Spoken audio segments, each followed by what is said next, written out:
Kisah Abu Nawas mendapatkan jodohnya. Dalam kisah ini diceritakan Abu Nawas adalah seorang pedagang kaki lima di suatu pasar. Ia berdagang menjajakan barang jualannya setiap hari. Suatu hari ketika Abu Nawas sedang menikmati hasil penjualannya, tiba-tiba ia dikagetkan dengan suara rombongan saudagar dari seberang laut. Abu Nawas kaget ternyata dalam rombongan itu ada seorang putri cantik.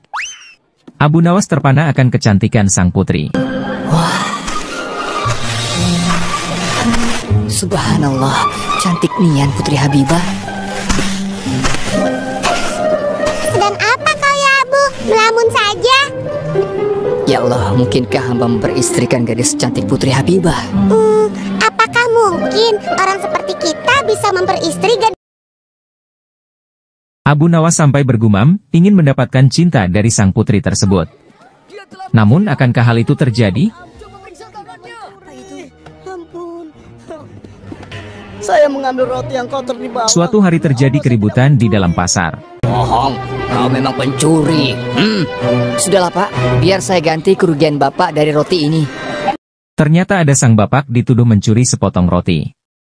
Untungnya Abu Nawas segera melerai keributan tersebut dan bersedia mengganti kerugian roti yang dimakan oleh sang bapak. Antar pulang.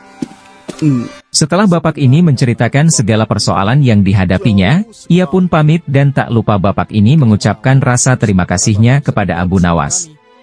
Namun Abu Nawas memberikan sebuah kalung berharga kepada bapak ini sebagai hadiah dan kenang-kenangan. Kalung warisan ibuku, mungkin akan berguna untuk bapak di perjalanan. Alhamdulillah, terima kasih nak. Ya Allah, sungguh mulia hati mereka. Aku ke Madinah tidak lama. Waktu terus berlalu, Abu Nawas hendak merantau mencari kerja yang lebih baik. Ya Abu.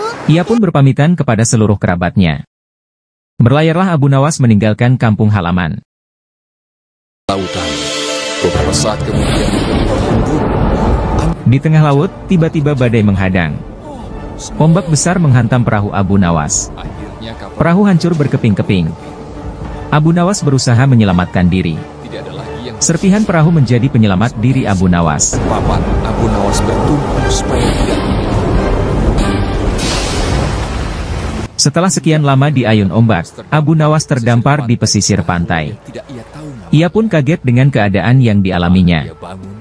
Kemudian bangkit dan berjalan menelusuri pulau asing. Akhirnya Abu Nawas menemukan perkampungan. Bantulah hambamu ini. Alhamdulillah, perkampungan. Hingga tiba di sebuah masjid. Kemudian Abu Nawas menuju ke masjid untuk segera sholat. Di hari-hari berikutnya Abu Nawas pun mengajarkan anak-anak mengaji serta menunaikan sholat wajib berjamaah. Penduduk di kampung itu sangat menghormati Abu Nawas. Kami, wahai anak muda. Insya Allah Pak, saya akan berusaha mengajarkan semampu saya.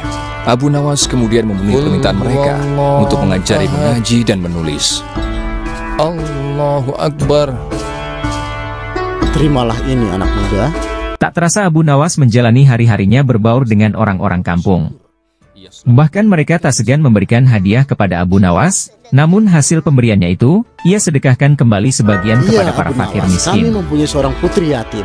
Dia mewarisi harta yang cukup banyak, dan dia tidak sanggup mengurusnya sendiri. Maukah kau menikahinya? Di suatu hari kejadian tak terduga yang sangat menyentuh hati penduduk di kampung itu terjadi. Inilah kisahnya. Ditonton sampai habis. Bukan.